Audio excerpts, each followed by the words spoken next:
Hello friends, welcome to Creative Medicine. In this lecture, we will learn about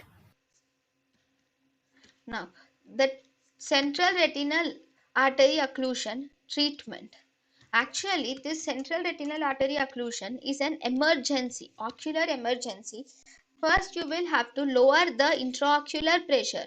So, you should do the following. First and foremost, we should decrease the intraocular pressure. How do we decrease it? This is decreased by giving an intravenous acetazolamide is given to the patient, or we give an ocular massage is done. So with this we can decrease the intraocular pressure. Actually there is swelling of the optic disc is seen.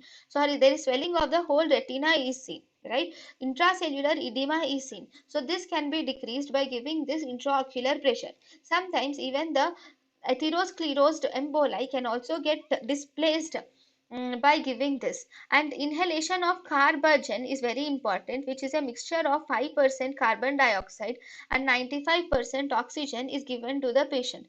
This will give the retina the required oxygen, and it also helps in dislodging the clot. We can also do anterior chamber paracentesis can be done. Along with that, alteplase or tissue thromboplasminogen activators can also be given to the patient. thank you and thank you for watching.